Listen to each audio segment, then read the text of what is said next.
Hi, I'm Bill O'Reilly. Thanks for watching us tonight. We have a powerful and important program, so I hope you stay through the whole thing. You won't be sorry. Buying political power. That is the subject of this evening's Talking Points memo. Factor has been investigating far-left billionaire George Soros, a man who wants to impose a radical left agenda on America. And under the radar, he is making great progress.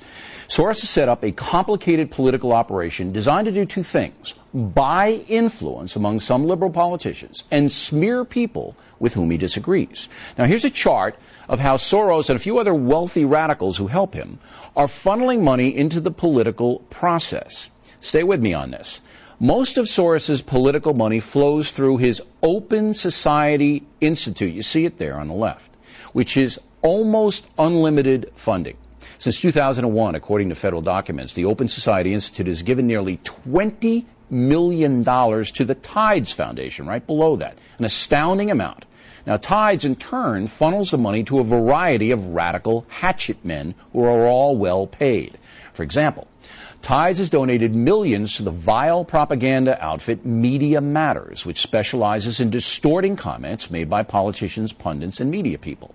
Media Matters is an internet site, but directly feeds its propaganda to some mainstream media people, including elements at NBC News, columnists Frank Rich and Paul Krugman at the New York Times, columnist Jonathan Alter at Newsweek, and Bill Moyers at PBS. In fact, as president of the Schumann Center Foundation, Moyers oversaw at least a $500,000 transfer of money to Media Matters. We'll have more on that tomorrow.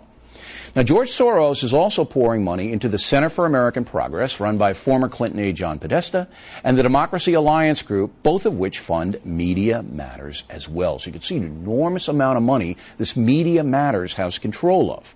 Finally, George Soros has given the radical left organization Move On many, many millions of dollars. This group actively supports liberal politicians like Howard Dean and John Edwards. It also organizes demonstrations promoting left-wing causes.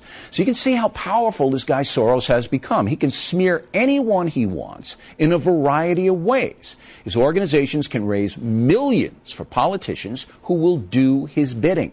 Thus, he can demand that politicians running for office do what he tells them to do. If a liberal politician doesn't toe the Soros line, he or she will be denied funding and brutally attacked. Just ask Senator Joseph Lieberman about what Move On and Media Matters did to him. Now, Talking Points has reason to believe John Edwards is taking orders from the Soros group right now, and other Democratic politicians may be as well.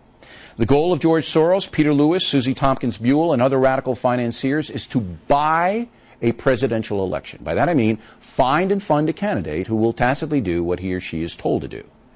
In the past, big business has been accused of doing just that. Now it is the likes of George Soros, an extremist who wants open borders, a one-world foreign policy, legalized drugs, euthanasia, and on and on. My book, Culture Warrior, documents the Soros policy and his tax-evading businesses located in Curacao and Bermuda.